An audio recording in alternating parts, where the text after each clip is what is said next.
himself in there. Huge ult to come through once again. They just eviscerate the Kindred. The tongue lash will connect. Zap going to come down as well. As Zeus is just barreling towards the turret ruler. Manages to flash to try and get out of the way, but it's not going to be enough. Gumayushi, he gets excited. Well, but Ona once again falls down. Massive damage with the rocket. Guma gets excited yet again, but it's a huge bear that he has to deal with. And Carrier's now lumbering out. He's not going to be able to get there. This game, ladies and gentlemen, I think is just over in this moment. We're not going to get another team fight because JDG will deny it. Yes, we are going to Game 5. We've been dancing here the whole break, and now we gotta cool it all down, and that's exactly what the teams have to do as well. This was so much fun, everyone, in the Copper Box Arena. Thank you for your energy, and I'm really happy that we're getting to a Game 5, and I'm really happy that it's delivering, even though it's been very, very different kind of angles in each game. I mean, this is what we wanted. This is what we wanted for T1 versus JDG, LPL versus LCK, the regional rivalries coming out of MSI, the winners final. It's delivering all 5 games. And apparently Vetti has a fun stat. Well, it depends on your perspective. Okay. So, T1 in finals with this roster are 0-2, okay? But when it comes to Game 5s, not in finals, they are 3-0, undefeated. And this is not with a this final. roster. This is an upper not a final. bracket final. So again, to reiterate the stat, so Game 5s in finals with this roster, they are 0-2. But when they are in Game 5s, not in a final, they are 3-0. Both are true today. Like, How what's many going- MSIs has T1 won after 2017? How many has LPL won, you know? But I just think it's so awesome, like, because there is that curse that plagues them, right? And I think that when we look at T1, this is a team that people expect to dominate. They've been on the precipice of returning back to that former glory. The fact that T1 hasn't won a title since 2017 is miraculous, especially when we look at their most recent history. But aside from finals, this team always makes it to the grand finals. But it does feel like they've met their match in JDG, a team that was basically built to perform on the international stage, a team that made it to semifinals of Worlds last year, lost to T1 and said that isn't good enough. They are coming in, they need to perform, and they have been performing up against one of the best LCK teams and proving that the LPL still can be such a dominant force at these international events. And I think that when we look at the LPL, they've produced so many different successful rosters. And I think that for JDG, it's an organization that has tried for a very long time to not only dominate domestically, but to translate that success internationally. And how many teams' stories have started by finally being able to take down T1. Today could be the day at the beginning of a long journey for JDG and this super team that they've cultivated. I love the way you put that, and it's great going into Game 5 like that. Let's take a look at a couple of things that have transpired. If we look holistically at the 4 games we've seen, one of the things is that Kanavi is an absolute beast on Wukong. In fact, he is unkilled on Wukong this series. I mean, his Wukong was absolutely dominant in the LPL as well, and now the fact that he gets to show it again in this Game 4, you can see Ruler, like, it didn't matter if he died, because Kanavi very quickly was 5-0, smacking down the backline of T1 and making sure that it was absolutely unplayable. The patience that he had in some of these fights was so good. A little bit of a Wukong gap, and there's also just the fact that he's taking on 2 people, and they have to just run away. They just have to leave him there at full health, and this was something that was repeated again and again in this game. He got too strong, he could apply too much threat on the backline, and T1 just didn't have the ability to deal damage to Wukong. Yeah. Coming into this series, the conversation was not really about Kanavi, right? No. It was more about the solo laners and how they team fights. No, I know, Sean. Okay, we took it out, but I had a note. Coming into Countdown, Kanavi is a monster. He's a beast. He's nuts. And you guys said, no, take it out. Take it out. That's not important today. Frankly, I didn't think that Kanavi would be the story or the talking point. So, Shocks, all credit to you. You're 100% right. No, to him. When their backs were against the wall, when they were down in a situation and what looked like a very close game for a long time, Kanavi really did step up on this Wukong, and eyes will be on him and his agency if he gets his hands on this champion again. I think as well it gave a lot more credence to JDG when they were looking for these flanks. What we saw in game 3 was Knight TPing on the Annie, trying to see if he could get access to the back line, but there was no one there to really support him. Now when you've got Kanavi in the picture alongside him on this Wukong, you could see how well they were setting up as this two-man unit to consistently dive onto the Jinx. And no matter how much range you have in this Jinx, if there's so many different flank angles that are coming through, it's impossible to get away from JDG. We know how hard it is to pull off a successful flank in games from this level because teams are so good at sniffing it out and at warding against it. And that's what I think was a great adaptation. They did have a lot of patience. 369 had tons of patience on some of those flanks on Gragas as well. It's a good adaptation coming out of JDG. Yeah, I want to look at draft for game 5. Let's do it because T1 is going to be on the blue side, just like they were in game 2. They've selected blue. They didn't have side select to start the series, so they actually played successive red side games in 3 and 4. The draft we need to look at is the game 2 draft to see the way that T1 would adapt here. And the Annie, I think, has been a big problem. Agreed. The Nautilus mid by T1 hasn't been good whatsoever. So part of the reason for that, I feel like, is the access you're able to get to the back line. So if you look at the draft here, like the Cassante and the Annie can be banned by EDG, but this opened up to that straight up front to back team fighting for both teams where neither team had great backline access, right? I just do feel like it's harder for JDG to get maneuverability where they can actually get a flanking team fight on a T1, and therefore that's why we're seeing blue side getting picked so often.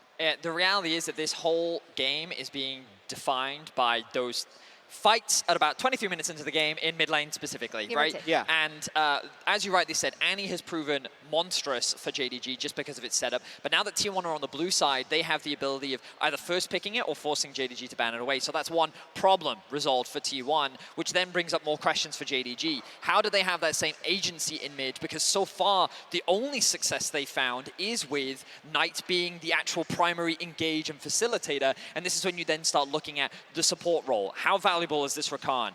Do you still want to prioritize it so that you as JDG have more engage options? And if you're T1, where does the Cassante fall? Can you get FLICKR on something that isn't a beefy frontline tank that can disrupt the chaos of the fights, or do you move him back to the control mage? You say only Knight on that primary engage, but now you have to also think that Wukong is unkillable and also gets the engages off, right? I think there's definitely also that to think about now, which is why game 5 specifically are so interesting, Dag, because you have to go deeper in everything you've shown. What does your gut feeling tell you? It is 2-all, but obviously T1 a little bit momentum-wise on the back foot. The ghosts of game 5's past or finals past, maybe.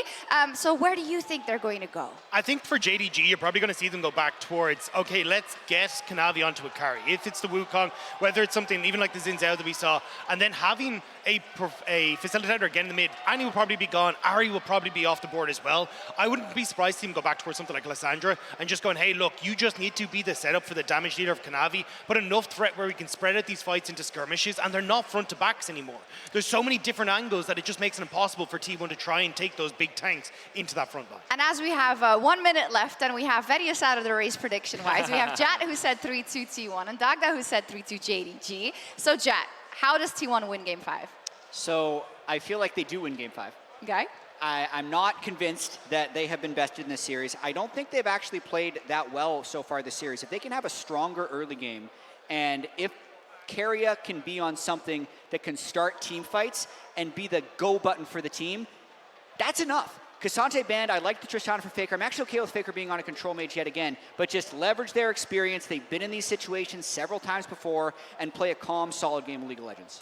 10 seconds. Ban the Cassante, play back and play patient, and just make sure that you're playing through that strong mid jungle for those team fights. And give us a show, please. A spot in the MSI 2023 Grand Final is on the line. Can T1 stay undefeated in non-finals, or will it be JDG successfully taking their revenge? Casters, over to you. Thank you so much, Shox. And here we are, game number 5, the moment for one of these teams to reign victorious in the upper bracket of MSI 2023. Normally, I'd be saying, it's T1, right? It's not a grand final, so we should be fine, right? But I am nervous as the LCK representative, and I am just loving how these games are going. The team fighting and the prowess of both of these squads, absolutely amazing. And I felt like the suffocation that JDG demonstrated in game number 4 is phenomenal for momentum moving into this last game. Absolutely. It did feel like both of the games that they won, the team fights were very heavily in their favor. You know, I think Knight's Annie was a massive part of that. Of course, JDG is going to be on red side. And when they were on red side last, they did ban out the Annie. I'm expecting that to happen once again. The big question is, you know, what are the other pivots here? Wukong going to be taken away. I feel like that almost needed to happen after how good Kanavi was on it last time. Yeah, no surprises there. Don't think you can let that one go over. Also saw that Owner was struggling both times, even with the Kindred coming out as what seemed like a prepared counterpick in game 1. Early flip, not going his way, thanks to Kanavi and Knight getting the better hand of him. In this, and in both games really, even with the Lamp Respite being used, which didn't happen half the time, not the impact that they were looking for. Cassandre, love that ban here. I think that Cassandre is such a big part of what makes these teamfights lethal. Does mean, though, Owner back on the Maokai. It's been so interesting because the drafts have been going so quick, honestly, on both sides. It will mean Ruler likely to get Jinx here. Has been on the Aphelios the last couple games around. And Jinx, you know, with that engaged, they're hovering. Oh, they're actually just going to lock it in. Wow. So it is just going to be the Rakan. They're really highly prizing this engage. That is a lot of priority onto this Rakan, especially with Lulu not banned. And so now the Aphelios Lulu that has been a premier bottom lane here in at MSI will be able to be locked in if T1 want it. But it's interesting because it just feels like they're prioritizing denying this away from Keria more than like the 2v2 for themselves. Rakan, not that strong of a laner, let's be honest. It's much more about the explosiveness in that 5v5. And they're, again, potentially just going to be going towards all of these threats, all of this backline dive to really focus on Gumayushi, who had a hell of a time in the last game. I think they're just setting up for a Yasuo angle. It's going to pick all that of the would be hype, game 5. Yeah, that is how you do it. But all jokes aside, it is just a lot of what made JDG able to win these team fights in the previous game. They're just going to try and do it on the red side, and the Jinx, I think, is actually very important. Ruler is so good at any sort of champion that can execute on spacing, and his spacing with the biggest range in the game is devastating for a lot of teams, but he's going to have to try and find a way to stay safe, because there ain't a lot of peel with a Rakan who wants to be going forward. And you do see JDG also pivoting away, or rather denying the Tristana to T1. And even though Tristana itself wasn't really the focal point, I do think that JDG have shown that if T1 is effectively playing a one-threat comp, they are able to out-execute. They're able to out-team fight, and I do think it'll be a little bit harder without the Annie, but you already have a lot of the tools with the Rakan and the Gragas to ensure that Guma isn't in the fight, so taking away power picks that allow FLICKR to also have a bigger impact when it comes to damage is really big. Absolutely, and I do like that they early picked this Gragas here. You know, potentially, we are expecting it to go 369, but potentially it could be mid lane as well, right? You know, it could be that option for a flex here towards Knight, but this is going to be really interesting. Are they going just full dive again? Are they going to commit heavily to that? Sejuani feels like it has been the option with all of these AD junglers getting banned out. Sejuani, of course, a lot of physical damage in the early stages. Has a knock-up as well, which I think is very, very important. 5th pick Yasuo coming through. Yeah. That's what I'm looking for. But no, what we're actually looking for is LeBlanc versus Syndra. That's what everyone wants. That is what we want to see. Faker's LeBlanc versus Knight Syndra. That would be the ultimate matchup in the mid lane, and what a time to do it than in game number 5. So I think just throw the drafts out. We just need to watch that 1v1, and that's how we decide the series. Is that is going to be a Gwen locked in. A lot of magic damage available here for T1, and that is once again the Nautilus. Now, not going to be heading into an Annie, so maybe that helps it. I mean, you can hear the crowd react. They are not happy about the Nautilus pick here. The T1 fans audibly disappointed. God, is he actually going to do it?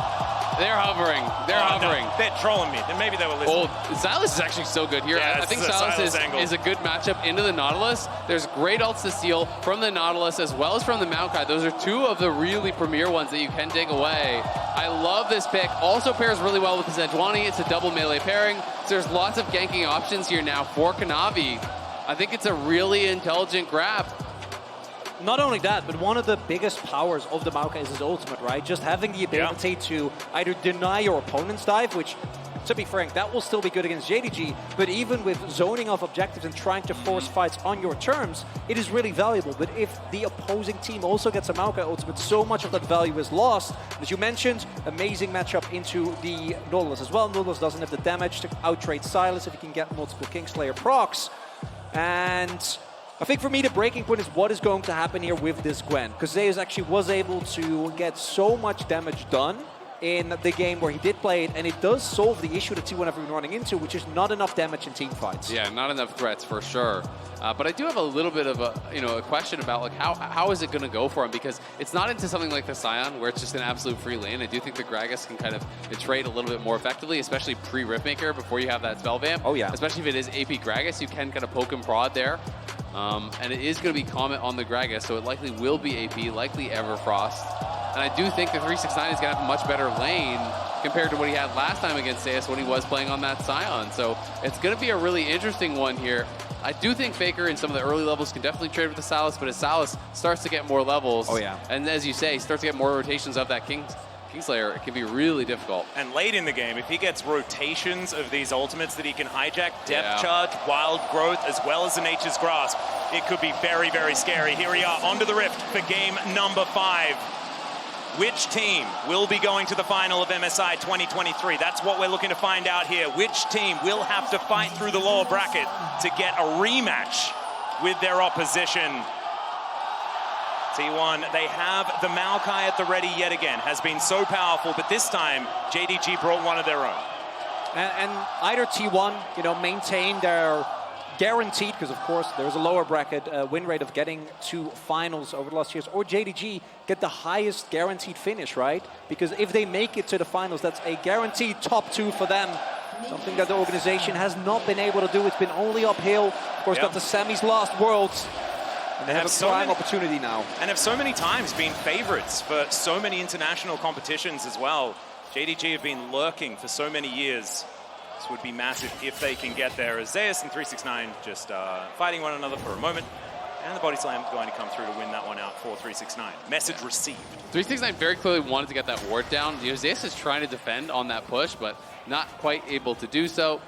He has resolved secondary, so it'll be interesting to see if Zeus is actually second wind to help deal with this matchup. He has started D-Shield. I'm just going to check on that.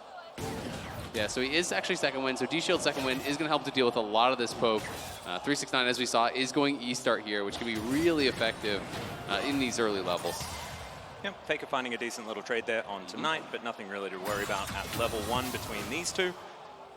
And on the bottom side of the map, you saw T1 standing on a ward. Thought that that was going to be potentially dangerous, but they are going to step out and try and take some control here of this lane. And this is one of the major weaknesses of this 2v2 bot lane. Ruler and Missing are not going to be able to contest against Lulu as well as the Aphelios. So they're just going to have to kind of cede control here in this 2v2, and we'll see if T1 can use this as a major point of power, because the Rakan is so much more about the 5v5s, about these skirmishes, than it is about the 2v2 laning prowess, where I don't think they're going to be able to get much of anything done. Well, we've seen this before. Kanavi setting up for a gank onto FLICKR. Ono, no interest in heading towards the river right now, so we'll see whether FLICKR can get out of this one or whether he's going to respect Kanavi's potential positioning. He has to wait for his Q cooldown, though. He Q'd over the wall there, and the cooldown is so long on these early levels on Sejuani. Yeah, so. Especially now. Also do note, as we have seen, if the Nautilus in particular falls behind early on, makes it so much harder to play out. You are going to be one of the main forms of initiation, and now with him spotted, Kanavi might go in more aggressively here. He's invested so much time. If FLICKR just backs up and doesn't die here, Maokai is 3 camps ahead. Kanavi has waited like for 30, 40 seconds here on this bottom side and gotten literally nothing. They know because they have a ward on Raptors. T1 are saying, why are you not farming your Raptors? You must be looking for something. He did the 3 camp spot, but this ward from FLICKR sussed out the fact that he would be looking for a gank, completely denied it, and now Maokai is 3 camps ahead. Now they know T1 able to see that Kanavi was indeed just wandering around the map.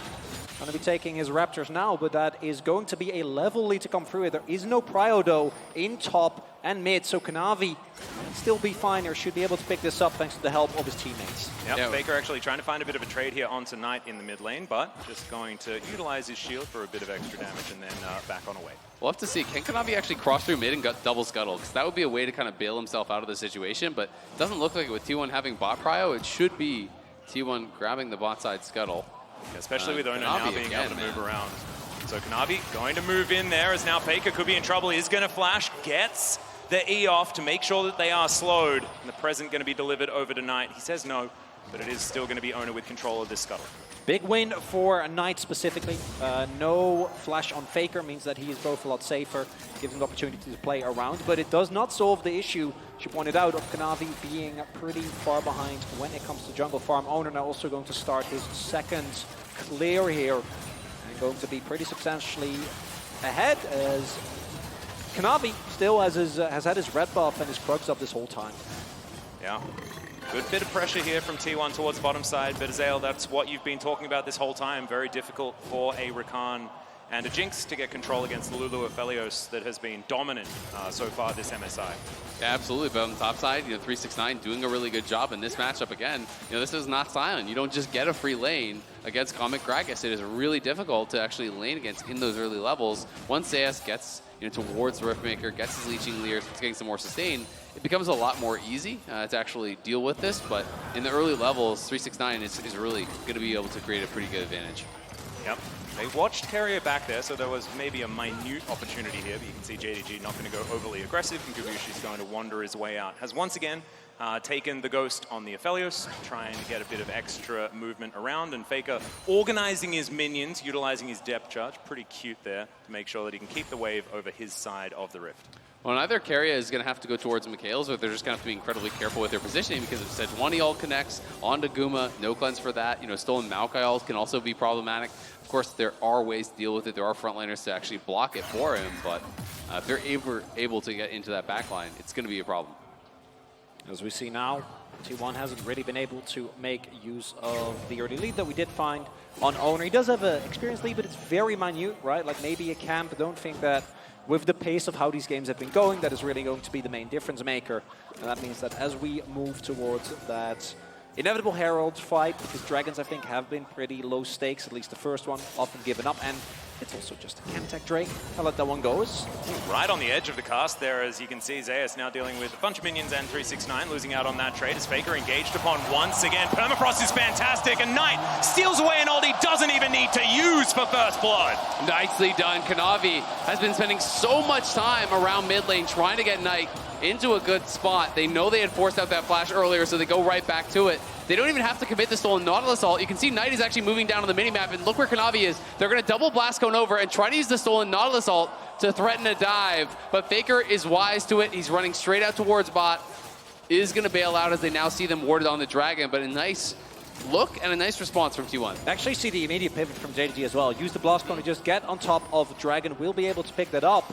And Kanavi actually getting the payoff for the earlier summoner that he blown as... Yeah, FLICKR still has his depth charge available, but no flash. Cannot get over that wall, so it's just going to be a Drake taken here by JDG. T1 just defensive posturing will be able to deal with this minion wave now. And right now, JDG able to get the early lead kill going over tonight, particularly on picks like the Silas that love to play extremely far forward, get the most value when you're aggressive, when you're able to skirmish, when you're in the thick of things. Snowballing the early laning phase, extremely powerful. Do see the top lane matchup slowly starting to equalize, and as expected, I think once Zeus does get to the Riftmaker, it really evens out. 369 should still be able, though, to dictate the pace of the lane, have prio whenever he feels like it. That might mean that JDG, when we get to this Herald setup, could have an advantage. Absolutely. And T1 is going to have really good Merc Treads value on the top side. Oh, yeah. It's Gragas, it's Silas, and it's Sejuani, right? So you can see Merc Treads already completed by FLICKR. Zayas going to be going towards that as well. And T1 already onto this Herald. Looks like it will not be contested. Ruler still staying down towards bot. So T1 should just be able to trade this back for that early Dragon that was grabbed by JDG. Yep, just a gentleman's agreement when it comes to these neutral objectives so far. And as we can see on the top of your screen, about 600 gold going to be the lead for the LPL representative. JDG just giving this one up, and it should mean that T1 can also just get us to complete parity when it comes to the gold. And we've basically only seen two games. One is it goes even, T1 wins one team fight and it's over, or JDG gets an early lead like they have now, and keep accelerating, and making that lead larger and completely choking T1 out of the game. And I think the first fights, as Kanavi is here towards the top side, are going to be the big difference maker here. Interesting thing is it feels like it's JDG that are playing the game for these Baron timings and utilizing the Baron to win the game, which used to be the T1 game plan, but T1 just haven't really been worried about it. If they're going to win, they're going to win a team fight and then take a Nexus instead of a Baron. And I think it's just because they won those team fights so dominantly, right? It wasn't like it was a close fight and they have to limp their way over to Baron. They are just getting 5-0s out of seemingly nowhere, and then they can just end the game. They can look for that more aggressive play. And T1 is definitely not a team that is afraid of risk. You know, we saw in that first game where they got the team fight win. They go towards the Nexus. That was really close. Zoner's flashing the wall. They want this. Yeah, Nature's Grasp going to come through. The flash has already come down, and in he goes with the Twisted Advance. Nowhere for 369 to go on this one, and Zeus going to grab the first kill for T1. Really big moment here. This Gwen was one of the pain points, with 369 doing a great job in the early laning phase, keeping him on the back foot, and making sure that Zeus has an impact on this Gwen, can make or break team fights down the line. Well, Kanavi just fighting Faker here, does find himself a permafrost proc, and Faker just looking a little bit miffed by the whole situation. There is the Rift Herald down towards his top side, though, as Knight comes on in to try and deny, but it's not going to work out. And it is going to be money in the back pockets of T1. Yeah, nicely done by T1. It's just a great ulti angle there as Knight battling very confidently against those two. You know, Owner had just a great Maokai ult angle where there's not really any escaping that from 369. It was never really going to be able to get out. So really well done. They moved Knight up towards topside though to hold that wave. They actually had Kanavi soaking the mid farm on the previous wave. Then they'll send 369 out to collect this one. They can push out top, and then they can actually just swap back and continue in their normal lane assignments. So nice map movement here from JDG to kind of bounce back after a really good T1 play. Yep, just trying to maximize what they can collect. Ruler and Missing do manage to get a crash towards this bottom side, but that plate is going to elude them for the moment. Speaking of plates, one going to go over to 369 as Zeus makes his way back up. Leeching Lear in his back pocket, and the most important item, the Merc Treads, are going to be there as well. Was he just sitting on that pink ward the whole time, or did that actually just get placed as he came up? It looked like he was... I didn't know the range was that high. Yeah, I think he was just sitting on the pink ward. It was there the whole time, so just elected not to actually clean it up. Wanted to go for that play. Does get greeted, so he's going to lose some tempo.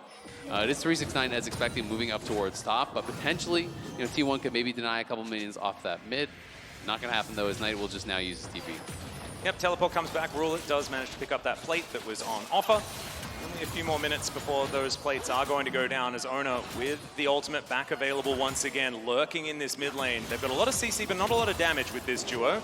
But if Missing's going to face check, could be dangerous, but no, he does have the grand exit, going to get himself out. No really big leads. We do have 369 with an Everfrost. On the flip side, Owner does have Demonic Embrace done, but no mythics for the mid laners, right? Gumayushi not able to finish his item yet, although Ruler actually on this back, able to get the Kraken Slayer. That is a big spike. And Roa just got completed by Knight as well. So, you know, he also bought a stopwatch, right? So that is actually pretty big. You know, he clearly wants to be ready to fight, grabbing that early stopwatch here. They want to go for this 5v5 at this dragon that has now spawned. T1 are obviously first to the area, but Knight will be pushing out through mid, does have the stopwatch available. We'll see if he can find a good stolen ult. Yeah, double teleports available for these top laners as well. We'll see when they're going to come and join this fight, or if they do.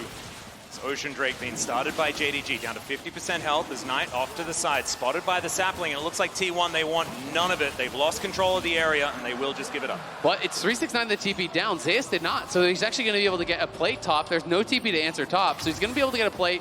Potentially, no, instead he's just going to actually base, but it will be at least some of these minions denied. Going to be losing about, I don't know, 3 melees maybe. So not the biggest of deals, but at least they do have Prio now to play through sides with Zeus.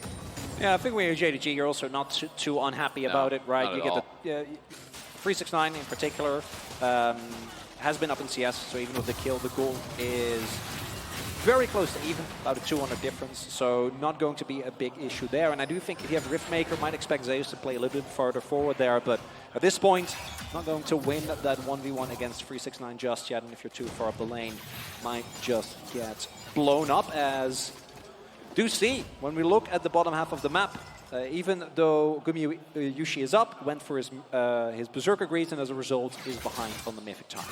Yeah, I do think Ruler and Missing have done a pretty good job to get through this lane. You know, as relatively unscathed as they have, they did lose one plate, but it was traded back for another on the other side. You know, Ruler is going to be quite relevant in these fights. The main advantage does kind of feel like it is around mid right now, where Knight has had more pressure. He has been getting that jungle assistance from Kanavi. They've been really trying to attack FLICKR, who hasn't been as impressive on the Nautilus, it feels like, as some of the other picks in the series.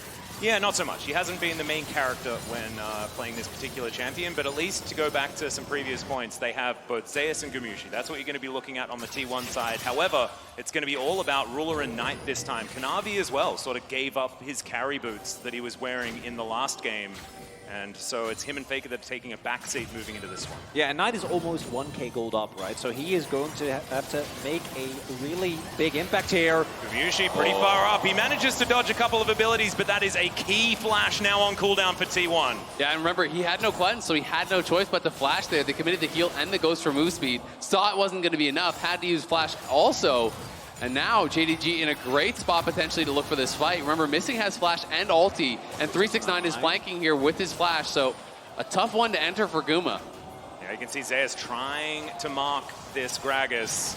His potential location in this fight. FLICKR is going to go in. That is going to be Knight stunned up for the moment. Missing. Could be in trouble. Nature's Grasp not going to find too much value. And now the re-engage is going to come forward. It's a huge knockback on a Gumayusi who stays alive for so long. Not sure how that happened, but now it's Ruler that is just free-hitting. Zeus is massive in this fight. That's true. FLICKR somehow manages to curve the anchor. And it's a double kill now for Zeus, but the re-engage is gigantic. And with Ruler and his auto attacks, it's JDG that win the fight. Oh, JDG taking over as Ruler gets a triple kill, kiting back from Zeus. As soon as that shroud expired, as soon as he was no longer immune, everyone from JDG piles in on him.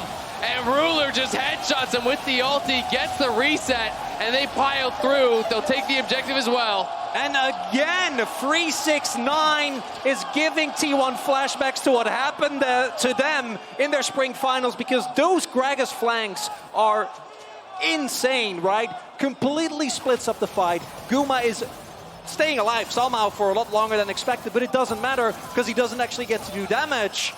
There are so many flashbacks, actually, Chronicler, because there was an LCK final in summer of last year, and Ruler did a lot of these things in that one as well, as we check it out again. I think he was spotted by this ward, though, but they're not actually reacting to it. Now they try to peel back, but there's the body slam flash. The stolen Nautilus ulti is through as well. Everyone gets in on top of it. As you say, living quite a while there, it must have been a red gun ulti there potentially from Guma, trying to heal him up, keep him alive. This hook from FLICKR makes you think maybe something can happen, but Ruler's just kiting it back, and the ulti for the double kill comes through. How did Ruler Kanavi and 369 coordinate those abilities so well in the middle of a team fight? He's pumped.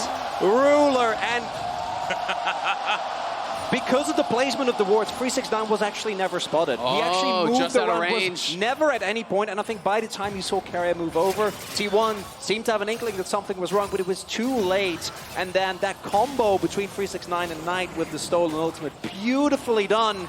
And now they're in a great position for this up-and-coming Drake fight. You have to say, though, it was very brazen from T1 to be trying to fight this with no sums on Gumayusi. You know that they have these tools to get in on him. It looked a lot closer, honestly, than I thought it was going to once they had that initial engage. But Guma with no sums, it's so hard to survive against all of the engage tools that JDG have. And now Ruler is really ahead of the curve. You know, we're going to look down towards the bot lane. It is a 1,300 gold lead down in bot. It is a over 1,000 gold lead in mid. JDG just always get their carries fed, it feels like. Oh, it's ridiculous. Their money in exactly the places that they need it as well. Knight and Ruler are so imperative to what JDG want to do as this game goes on. 18 minutes into this one, a couple of minutes away from the first Baron spawn. As T1 moving down towards this bottom side, but they have to deal with Shirley marching up this mid lane. Gumayusi standing forward. I don't know whether this one's going to get a charge. The hook is going to go wide. Already see the teleport coming through here. Knight on a flank angle. They want to try to potentially dive it, but the Herald can't even get the charge. There's no one there to actually walk it in, so great job by T1 denying that. Because, yeah, you called it out. Knight was on that TP. If they can actually crack the turret, they could go over. Instead, it is JDG actually just starting up this dragon here, and Ruler has all his sums. Didn't have to use his flash on the last fight. Vision going to be available here as T1 look to move in. There's the hook. It's going to connect. They look to just take one out of the fight immediately. Moonlight Vigil is going to do that as Ruler standing in relative safety for now, but they're not getting too much back. It's a fantastic ulti from 369, but can they actually get anything? Another hook is going to come through, but 369 gets himself out. FLICKR in a bunch of trouble as Zeus trying to help him, and Ruler is going to get excited. They managed to take down the Drake, and Owner, can you get over the wall? He doesn't have his flash available for now, and I think he's just dead. T1 going to have to give them the tree as they get themselves out. And I don't think you take that trade if you're T1. I don't think you're happy with that. More gold going onto Ruler. He didn't even have to blow his sums in that fight. And you see, Zeus at this point just doesn't do enough damage with the needles. And as a result, the front line from JDG stays alive for too long. I mean, JDG are just playing around it so well. Zeus, as you say, is not doing enough damage during his Shroud. He has that immunity, but he's not able to actually really get it done during it. The initial start of the fight was looking really good for T1. They get this specific pick onto the Rakan. They're able to burst him down. It's a great ulti from Kanavi sneaking through onto Guma to delay some of the damage. But as they kite back, the ulti from 369 splits them all up. It allows Ruler some space to move forward. He's just spacing so incredibly well with the lethal tempo fully stacked. He's pulling back here, and FLICKR gets tagged by the zap. And what was it that even finished him off? Was it a corrupting ball? I don't even know what it was. Not sure, just Might some be damage red to come through. Red buff, yeah. And most importantly, like this type of ebb and flow, we've seen how good JDG is at kind of managing the pace of these team fights. What I want to highlight as well is that even though they ended up taking down Missing, which is a big win, it was, I think, 3 ultimates. Owner throughout his, same for FLICKR, same for Guma, and in particular that last one, I think they were really missing at the end. Yeah, and get yourself a top laner that protects you like 369. Watching him walk in front of that hook that FLICKR threw out that was aimed perfectly for Ruler, that's a game decider on a hook like that. But he was there, managed to get it, body slammed out, and JDG walk away the victors. Absolutely amazing play. Zeus looking for Missing here, who does have a lot of mobility, so he'll be fine. Does get polymorphed, but gets the grand exit out beforehand. I'm just so impressed by how 369 plays out these fights, right? When there is an angle, he's going to look for the body slam flash onto the backline. When there isn't, he's always going to use this ulti to disrupt the fight, to peel back. He doesn't have to always try to hard force onto Guma. He's always finding something that is very, very effective. He knows when to peel, he knows when to dive. And I think that is the hallmark really of JDG, is their 5v5 and how well they play around Ruler and how well he is spacing, that we've gone through some of these really tense fights and back-to-back team fights. He didn't even need to use his flash. And now he's bearing down on this outer turret in the mid lane. Looks like Gumayusi's going to have enough friends in order to take this one down. The rapid fire is also now completed, right? So the range advantage becomes that much larger now for Ruler. Yep, Ruler's favorite item in the game. Just loves building it, no matter what anyone tells him ever. He will always build that item. The added poke is so valuable for a lot of these players to maximize the damage. As now Kanavi just bearing down onto Owner. Permafrost is going to stun him up as the hook is going to land there from FLICKR. They're not hard committing onto this little skirmish off to the side as Gumayusi sidesteps the zap. Yeah, and they did get the dash there with the Gale Force off of Guma. The Everfrost was coming through from 369. And T1 has got to answer top. Knight has just been pushing it again. It is JDG playing more heavily to the sides. Despite the fact that it is Zeus here on the Gwen. They're the ones threatening. They're looking for it as Owner. He's so incredibly low. Nature's Grasp now picked up by Knight, but they're not going to invest it on the low health Maokai. Kerry goes back, Shirelli is now picked up, and they will be able to claim this outer turret in the mid lane. Full information on the reset. Yeah, it would have been a disaster for T1. They were off of the back of 3 item finishes, right? Actually being just shy of the Shirelias, the Infinity Edge, and the Nashor's Tooth. So nice opportunity. And JDG, even without the fight, they're able to get themselves the mid lane turret start, choking out T1 again, which is very much how they won the 2 games that they've won thus far in the series, right? It's these type of leads just being drawn out further and further. I mean, I just think there's so much pressure on Zeus to really be the X factor, because Ruler is so far ahead as far as that bot lane matchup goes. Again, FLICKR is way behind. He's a full item completion behind.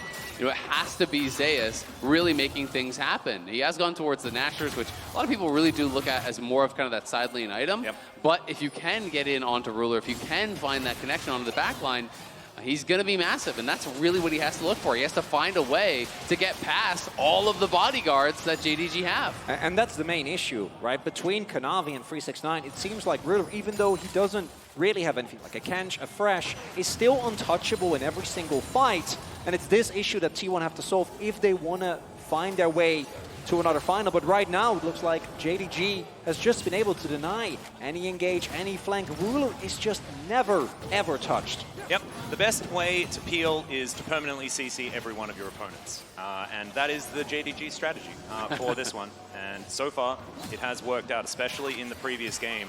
And now with all of that extra range, Ruler on so much comfort with this Jinx. Been watching him play it for years now, and he has always been that insurance policy. Well, are T1 just going to start this up? 5 members top, yep. Sure. T1 Baron, this is the signature. All right. They're going to be moving up, clearing out the vision. Will they actually start it? They want to at least draw JDG in. See if they can find some sort of a turn, but yep, here we go. 23 minutes in, Baron started. Yep, T1 back to their natural habitat. Let's see whether it is going to be nice to them this time around as Knight standing on a ward. They know exactly where everyone is. as Kanavi. He can get into this pit at any time. It's a 50-50 pretty truly as T1 are now looking to try and find the turn. The hook is going to connect onto the jungler as now missing with the quickness, but he's just going to die. Zeus diving into that backline. Missing's going to go down, and Kumayushi is just gigantic. He goes golden, and now Kanavi is no damage to offer back. It's another team fight. The T1 win at 24.5 minutes. Why does this keep happening? T1 are just pushing through. They're going to have to go back to the Baron. They can't get Kanavi. Will they take the Dragon? Will they take the Baron? They're picking onto both. It looks like they want to take it all here as Guma cleans up. And that time, Zeus got into the back line, crushes through Ruler. Guma flashed over the wall just to ensure that the damage backup was there from Zeus.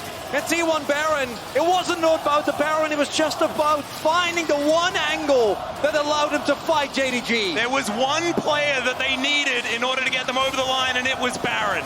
Absolutely. Ruler had just finished his IE prior to this fight, so I thought it was going to go his way, but the ulti from Nautilus, the follow-up from Zeus, right back in onto Ruler, and Ruler unable to get back. He flashes back, but it creates no space. He doesn't get over the wall, and in comes Guma, as you called out. T1 know their win condition, get in onto Ruler. They found the pick, but look at the pit back in live. It's JDG who are onto the Dragon here.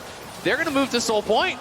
They will be able to pick that one up. T1 with their Baron. We'll see whether they can get some map control and deny that one, but that is going to be in 5 minutes' time. The Red Bull Baron power play moving up towards that 2K mark, but it is barely an advantage. We still have a game on our hands, and I wanted to pan over to the Nexus to see the beads of sweat, you know, as the team fight happens, but JDG's Nexus gets to breathe a sigh of relief after that one. I mean, we were all thinking it. Oh, yeah. As soon as T1 starts winning that fight, you're like, is it going to happen again? All 3 games. It does not, as Kanavi's able to buy a lot of time, get away. JDG are on Soul Point here, but everyone is missing summoners now, so the engages become that much more important. And what we're seeing now, if we look at the gold, Guma actually even again with Ruler. Yeah. We've been going back and forth on this, but the really big thing is Zeus actually able to pick up what is now an almost 3,000 gold lead here over his opponent, where we can see the amount of gold on this Gwen. Once that death cap is finished, Ruler is going to have even less opportunity to play the game, because even, I think, a single set of needles will chunk him out. Absolutely. And at that point, you're going to be needing to work towards something like a BT to help you to deal with that.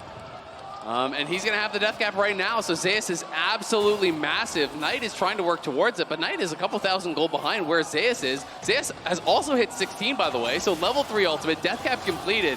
If he gets into the back line, I agree with you, Chronicler, Ruler is toast.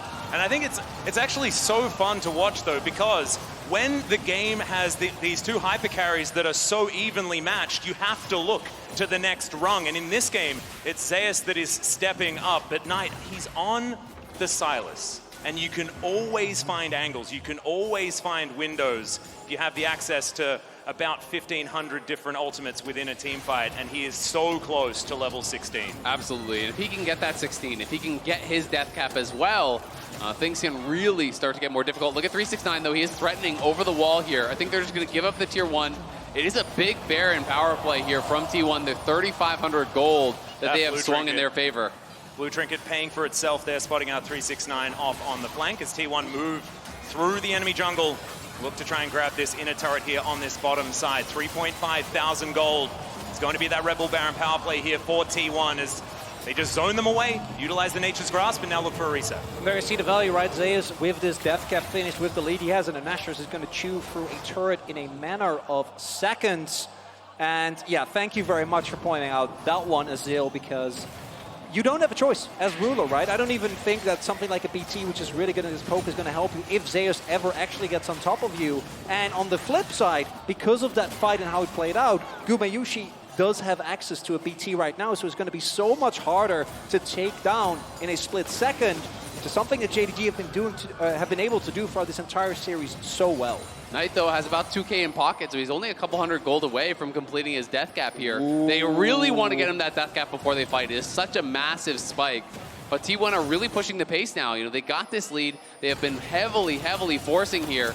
369 in trouble. So much trouble as there's the depth charge. You got Polymorph not able to get himself out of the way. It's going to be an inner turret alongside a Gragas. T1 grabbed that one. Knight is teleported in, though, gets a massive amount of knockups as the Glacial Prison comes down. Owner is just buying so much space, though.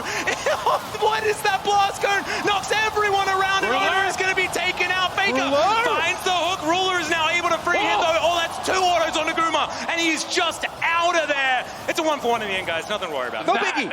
Was so dicey. Ruler got a couple autos on Naguma there, and you really saw how quickly that fight could turn. But that was scary for JDG. 369 dying, and Knight arrives with the TP. I thought he was going to arrive just to die, and we could have seen JDG series end right there, but they're able to fight back. They're able to survive. Yeah, really big here. 369 even though he gets taken down very quickly, able to buy space, right? With his ultimate, which gives Knight down to Irvin. As you mentioned, I thought that this was going to be a problem, but again, look at the position of Ruler here. He is completely unmatched. No one is on him except Owner, and without the damage prerequisite, he gets to get off so much. And the moment that Blast Cone comes through, you think Kanavi's dead, but thanks to the help of his team, actually able to stay alive. And then these rockets, Ruler stepping forward, getting a couple autos there. That's 3 autos on Naguma. Almost was able to knock him down. Death cap now complete for Knight. He has obviously passed 16. He's already up to level 17.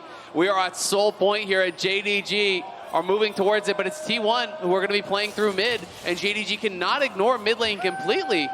Or T1 could just go for the inhib. This is going to get a little bit weird as T1 are not being responded to, so you could just send Zeus. Yeah, they have so much vision available here as well. You can see this triangle flanks of control wards as 369 is going to get spotted on that flank. T1 here at the Dragon should be a 50-50, but missing. He's going to walk over that control ward. They know exactly where he is. Gets himself past. Soul is going to be denied here, but now Owner is in trouble. Down to 50% health. They dive on top of the Rakan. He's now trying to play safe, but it's Owner that falls down. Zaze gets into the backline, though, as Kanavi is out of this fight. Knight has to go golden.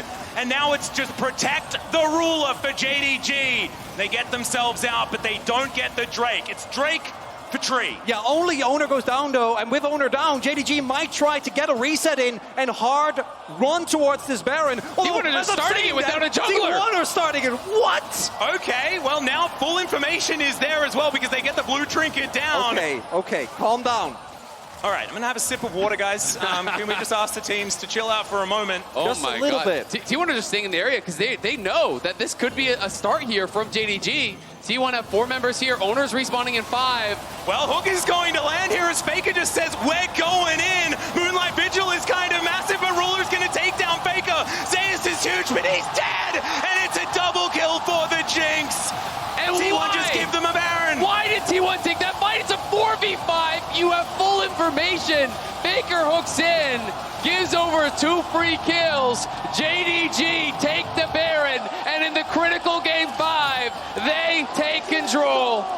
The overconfidence from T1 to say, yeah, no biggie, we don't have a jungler, we'll start up Baron. At least they recognize, hey, maybe that's not the best idea. But then to hard engage a 4 versus 5. Just why? I have no idea. They see them all. Clue. And all the damage here goes into Kanavi, right? Yes, missing is able to get Guma out of the fight, and as a result, there just isn't enough damage. They didn't even have the Gwen needles. Yeah, not even Gwen ulti available there. Faker knows he made a misstep, and it could be one that cost them the series. We'll see if T1 can battle back. It is Soul Point. The gold very even, though, so T1, despite the misstep, absolutely can win this game. It's going to come down to the execution in the 5v5 as it feels like it has every single game. My goodness, the intensity of this game is just absurd. The last game 5 we saw, it was over in 24 minutes in the blink of an eye, and this one, it is just neck and neck the entire time. JDG with a massive lead, though, in the fact that they have the Baron. The map control is going to be there, and they have the ability to get towards this Drake, but you go back to that Drake fight, and the fact that Owner was able to take it is so huge for buying that extra bit of time, because otherwise, JDG could be looking at Baron push into Elder to get all of that control. Absolutely, and Guma now missing his flash, so it's so critical that he completed the GA. He needs to have that available. You look over on the other side, some of the luxury items coming through. The Maw is now done for Ruler. He has the stopwatch as well, and he, again, just never seems to need his summoners. It's insane how many tense fight Ruler gets through, and still having that flash available. So JDG trying to take all these tier 2s off the map, trying to extend themselves into an advantage here. 5 turrets apiece. Gentlemen, it is 60,000 gold, 500, versus 60,000 gold, 900. There is nothing in it between these two squads. It's going to come down to team fight execution both times. Who has the vision in the right areas? Who is spotting the flanks? And right now, it is T1 trying to get into position. Zayas could be the difference maker, but JDG could just run down the front door. Okay, Zayas, can you make it happen? He's biding his time, as now Ruler has to deal with him. Owner gets into the backline, but Ruler flashes. Oh my God, he gets excited, and Gwen is not immune today. It's a double kill for Ruler, and I don't know what the option is going to be here for T1. They're going to TP back in. They're basing. They're going to use double TPs here. JDG are pushing for the win here. At 35 minutes, I think they may have done it off the back of Ruler, just keeping cool. He held the flash after the last team fight, and now they're going to break down the Nexus turrets, and JDG will be waiting to see whether they get a rematch in the final of MSI 2023. And as T1 falls to the lower bracket, JDG guarantees themselves the highest finish. They will be waiting in that grand final. What a series between these two teams, and what a final game from Ruler. 12-1-3 on the Jinx. Some League of Legends played at the absolute highest level between these two teams, going back and forth time and time again throughout this series. But T1 have got to be regretting that engage by the Baron in this final game. It was that one mistake that JDG needed, and JDG were able to make the absolute most of it. Their team fighting is just incredible. And then they had to do it again. They had to pick that flank from Zayas, and Ruler flashing into exactly the right position, gets that pick off, and his Jinx, the way he navigates these fights, just extraordinary. JDG, 5 incredible games. Honestly, both of these teams playing incredibly well. I mean, the two that T1 managed to win, it felt like that was over so incredibly quickly, but the amount that you need in order to guarantee those moments is absolutely huge. We can't take anything away from them, but honestly, it felt like the honest games were won by JDG this series. Yeah, it really came down to, as has been the story of the tournament, the team fighting, right? But what is most important to me is, again, highlighting, and in the final fight, I think missing came huge as well, actually being able to CC the Gwen for long enough so that Ruler had the space with the charm from Rakan. The amount of attention and attempts from T1 to get to Ruler, only for him to still have his summoners after all that again and again and again, speaks to the test, or speaks really to the quality of JDG as a 5-man unit. It's just like, is there any other team that could play the same draft in the same situation and have the same result, right? And that's what is so beautiful about watching these kind of games. I mean, Ruler is just positioning so incredibly well. The collapse is onto Zayas, as he is so threatening. I think against almost any other team, he would be crushing you in the back line. But they're able to, as you say, get that CC down, create the space, and it's just a Ruler diff. They make so much room for him, and he takes the absolute maximum with that space that he's given every single time. Oh, it's insane. And often we talk about these meta differences between regions and things like that. I feel like JDG, they have a different meta that they adhere to, and it's the Ruler meta. It's how many things can we put in our game to make sure that Ruler can just win. And honestly, like, picking this Rakan into not the greatest of lanes, it worked out just beautifully in the end because he got to cause so much disruption. And even in the fight that they lost, right?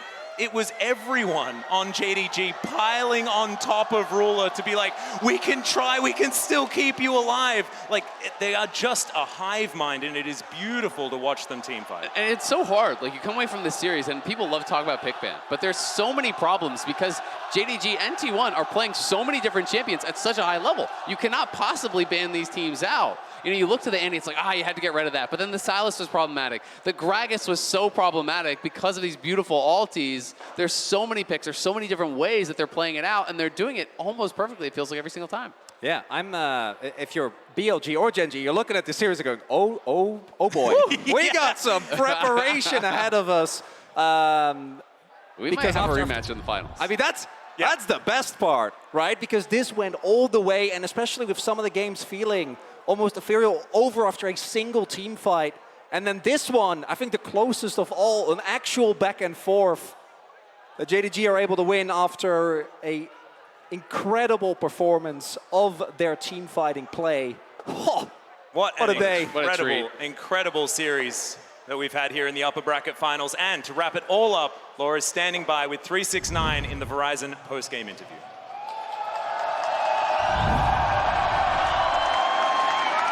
Thank you very much, guys. 369, ni hao. Thank you so much for joining me today on stage. Congrats on taking down T1.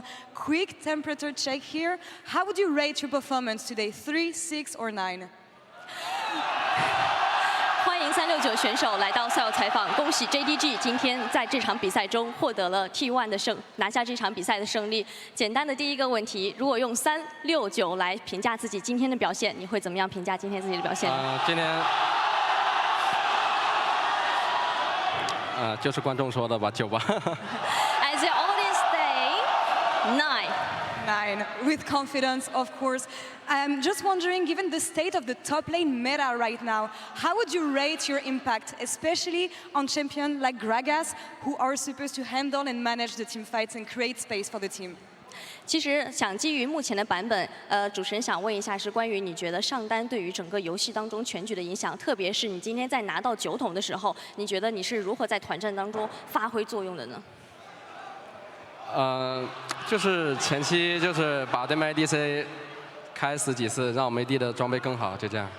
I just needed to engage their AD carry and protect our AD carry farm pretty good. Protect the AD carry. It seems to be the meta right now. Everyone was talking about today's game as being a finals before the finals, maybe. What was the most challenging part of facing T1 today? 很多人都在讨论今天的这一场对决，可以说是决赛前的又一个决赛，一定是一场非常势均力敌的较量。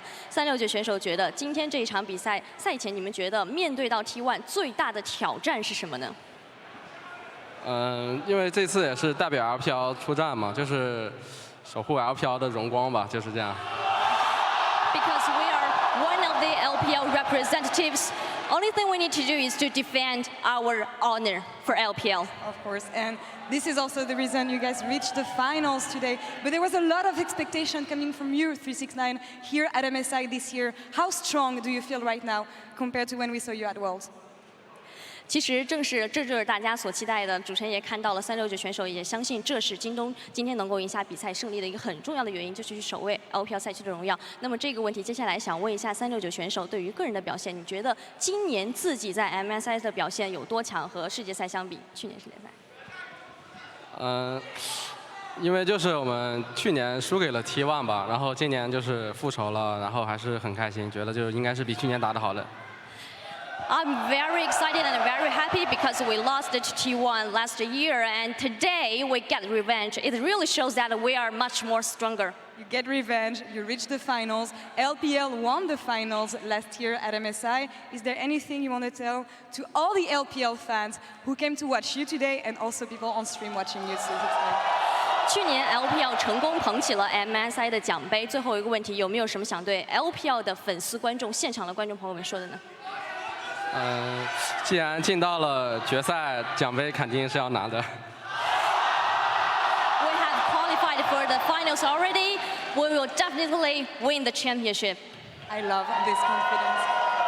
Thank you so much, 谢谢 for the interview. Christina, thank you so much for being on stage next to me. And that's all for us here on the MSI stage. Shocks, back to you in cooldown. Thank you so much. Fantastic job once again, and fantastic to hear from 369. Welcome everybody to MSI Cooldown after what was such an incredible series, and I'm just so happy that it went 1-5 games, but then that it wasn't like that previous game 5 that T1 and JDG played that was just over like this. No, it was a trading of blows continuously and just seeing who came out on top. And in this case, it was JDG. You were correct all along. I just wanted to just bring this one out just for a little bit, just to pop this back up, just for the moment, you know, just get that back in the desk, because it was an absolute banger though. I'm so happy to see how JDG performed. You could see Zeus though really gave them a run for his money. The fact he was getting access to the backline so consistently made JDG work for it, but they were able to fall back towards what has been their bread and butter. fantastic team fights, setting up for Ruler, and having this beefy front line that just does so much work in these fights. I'm just really impressed with JDG's resilience, because in Game 5, it felt like that game was done and dusted. You know, with the beautiful team fight that T1 were able to find around the Baron, in particular when Gumayushi was flashing onto the backline. That level of confidence that they were displaying was remarkable, but then it felt like that the pressure was getting too much for T1. The fact that they forced that 4v5, JDG was not a team that would just let that mistake pass by, and they were quick to pounce, punish, and dominate T1. Yeah, and these are highlights from the whole series, so I want to echo your point on resilience, because they lost games 2 and 3 off of the back of pretty much one team fight they lost at the wrong spot. I've seen so many teams lose 21-minute team fights and not lose the game. So then to have that happen twice in a row from relatively even game states, I think would tilt most teams in the world, but they bounced back with a very strong Game 4 and a very steady Game 5 to knock FLICKR down to the loser's bracket. And FLICKR's probably going to look back at that replay, and he knows it because he was in the moment. He saw the chance, and I feel like that's happened a lot throughout the series, where he feels like he does have to make that hook and make that engage and make it happen there and then. And I wonder then if that's then not a consequence of the rest of the team being flustered, obviously, because it's happened a few times, and of course JDG is not going to let that happen. I mean, I wouldn't want to put all of that responsibility on an individual, right? And what I'm not. I'm saying, isn't that then a consequence of the team? Well, I think that FLICKR trying to find those plays and trying to, in a situation where it's a 4v5, I understand the idea and the concept behind it. I just have to question what was going through the entire T1 roster's mind in that moment. After losing their jungler and realizing that Baron was a threat, that's where I wonder if the desperation. Well, that's the thing, right? They actually, after losing Drake, immediately rushed over Baron to force it. And I wonder if in that moment they say, we have to do this, because if they have Baron, then the game is basically done and dusted. Yeah. I think there's a huge I was watching the casters, by the way, and they started the Baron T1, and I saw Chronicler, and I was, why? Did you hear the crowd? Yeah. Right? Like, everyone almost groaned. They're like, what? It was actually the most shocking, like, tactical moment we've seen. Yeah, but I think it was because Sveti was kind of saying that they needed to do something. And I think the whole idea was what you almost got to see happen, which was try and bait the front line of JDG into the Baron pit and see if we can sneak picks onto Ruler or onto Knight as they're coming through. But they end up hooking Knight in the grand scheme of things. He's just way too tanky on the Sylas. I appreciate the effort, because in that moment, it's basically all you can do. That game was almost over the second they get the Baron. Exactly. Generally, JDG was just tightening the noose, and I feel like that's where it comes from, right? That feeling on every single person on T1 of, I got to make this happen. I got to save this situation. Understandable. They're not out of the tournament. We'll talk about it in just a little bit. The 1+ player of the series, though, is Knight. This was hard. This was very difficult for either side, but why did you guys eventually go for Knight? I mean, for me, he had some massive plays earlier on in the series on Annie. I do think he still had a large influence in Game 5 with Sylas. It was just such an amazing Sylas angle to pick it there, and he was up many CS on FLICKR in a lot of situations, but it's definitely between Knight and Kanavi. Yeah, I think that's the big toss-up. It's just that when I looked at Knight, even in the game where Kanavi was doing a lot of work, you have the Jinx in the back line. Oftentimes it was still Knight who was hand-in-hand with them going for those dives, and Kanavi did end up picking up, as you can see here, like Kanavi was the one getting the kills, but then oftentimes it was this patience that was coming through from Knight alongside him to set these up. And again, it's the fact we haven't seen Knight do this before in an international stage. It's been like, he's been so good in the LPL. He's been absolutely incredible, but to now see him finally playing like himself, having emotions like this on the international stage for the first time is just such a heartwarming moment. Player of the series is always a hard one, because there are so many games to look back through, and like naturally people are going to look at performances like 369's incredible flanks, Ruler's obviously outstanding damage consistently throughout the fight, the engages that Missing was able to find. Putting all that responsibility on a single player is always going to be challenging, but I very much agree with the other analysts on the desk, which is that it was Knight that was finding those wins early in the series, right? It was his Annie that was the difference maker in a lot of those picks and engages. And I think that when we look at Game 5, the fact that every member of JDG stepped up, I think, is really what cements the success of what is the super team from the LPL. And also, you know, you can disagree. You can have your own. Just make your own. Like, it's not also true. You know, it's like not the gospel, isn't it? But yeah, we see it there. Ruler, of course, just in his element, John. You know what my favorite thing about this series was? Aside from the elation and the emotion of these like legendary players having after playing against each other, or the fact that they won 5 games, it's that these teams are so good that I feel like draft actually matters again. Like, Oof, we got in full a weird circle? way, like, no, literally, because they do so many things to such a perfect level, it makes the little things make the difference. So all these early games were played out amazingly. We weren't like, oh, bad jungle pathing or bad laning or bad CSing. So like my opinion, my takeaway from this series, like the reason T1 lost was bad drafting. I almost never say that, but I really thought the Nautilus never fit the team comp. I think Nautilus is an extremely good pick, but you pick Nautilus for me if you can pair it with a mid jungle that can take over early game, or if you can have CC lockdown, which can then be followed up on by the rest of your team composition. And to me, T1 never had either of those things. Triple AP topside. When's the last time we saw that? That basically never happens. You need to have 2 of 3. Otherwise, you can stack magic resist like you saw in that game and take it over. So for me, if they can get through Gen G and they actually recognize this and think that it's something that went wrong, BLG still need to play, they'll be all right. Well, if they... Okay, spoiler alert, I'm not on tomorrow. I'm going to predict Gen G. No, but what do you think about that statement? So I disagree to an extent, mainly because when we kind of look at the game in its entirety, I think that the draft made it harder for T1 to execute, but they did at multiple times execute. Because the fact that they were able to secure that first Baron and basically push JDG to the point where, like, we were arguing about who player of the series was from T1's perspective, I felt like that T1, because I very much agree with you, I hated the Nautilus pick for FLICKR specifically throughout the series, but for me, that isn't really what the deciding factor was. The game came down to a 4v5. I understand to a degree why T1 tried to force that play and why they felt pressured into it, but you then have to kind of look into the things that led up to that. Why were they in a 4v5 in the first place? The last Dragon where they lost owner, did they have to contest that objective? All these things are like, analysts will debate over the next few days. There will be hundreds of VODs. There will be a bunch of reviews around where it was that T1 dropped the ball, what it was that JDG did correct. And No, I want to know it from you now. And my opinion is that T1 threw Game 5. I think that that was T1's game to lose, and JDG were quite happy to catch that ball and dominate. And if this series runs itself back in the grand final, I imagine that T1 are going to make some changes, but I think I would still predict T1 to win again. If any, you and me, we're coping. We're already on. They've already won the losers final. It's like, see a moment. Hey, okay then, since you are that guy, since we will see JDG in the finals on Sunday, what is it? What is the X factor to JDG that allowed them to get there as the first team in this tournament? I think there's so many different things. I mean, really strong mid-jungle, right? Knight and Kanavi have been absolutely insane, and when Kanavi's able to play his style, he's just next to none. You get the opportunity to play around Ruler on the bottom end, it's absolutely incredible. And you can see the 369 is looking great on picks like the Gragas that can peel. And especially so but the thing is, it's also for 369 specifically, because a lot of people, I don't know if you remember back in 2020 when he was playing on Top Esports, there was a video that was released about Karsa ripping 369 apart because he couldn't play the Gragas, he could only play the Gnar. He had all this time but couldn't do it. And 369, then the following split just said, I can do it. And now he's showing it on the massive stages like this as well. This happened a few times in his career already, right? And he's going through this evolution, and now we're seeing maybe final form soon. We don't know. Let's pull up the bracket, because as said, JDG in the finals. But we first have Gen G versus BLG, and even though some people think that series is already played, it is not. In fact, it is tomorrow. The winner of that will face T1 in that lower bracket, and then the winner of that match faces JDG.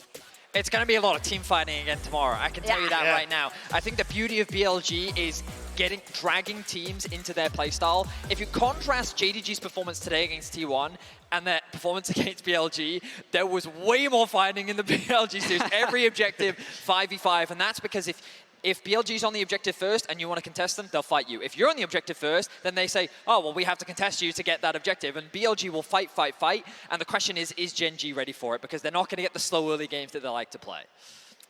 Can we make this tournament longer? Wait, we can't bring LCS back. I don't need it. I just want more series like this. Yeah, I mean, you took the words out of my mouth. We want more series like this. I think we've been starved of them just a little bit, but luckily we can get 3 more of them. Starting tomorrow, we'll be back with the elimination series between Gen G and BLG to stay alive at MSI 2023. Let's hope for another 5 games, and see you then. Yeah, every series is an elimination one from this on out. Yeah. Bye.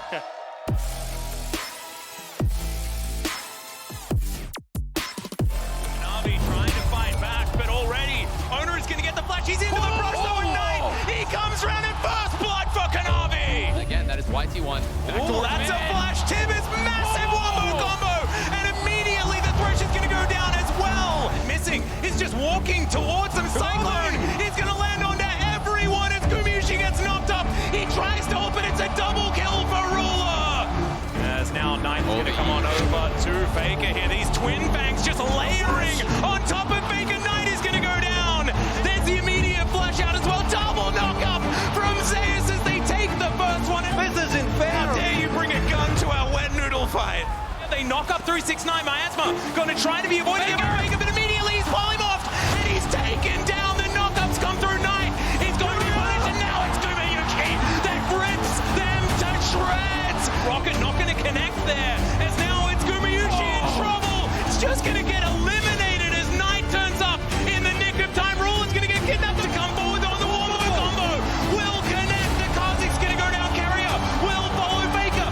The Ram is going to come down. Kanavi gets into that backline as Gumayusi is just trying to kill him. He does manage to take him down, and it's a double for the Jinx. The Sap's going to make it a triple. Damage with the Rocket. Guma gets excited yet again, but it's a huge bear that he has to deal with. I mean, we're not going to get another team fight because JDG will deny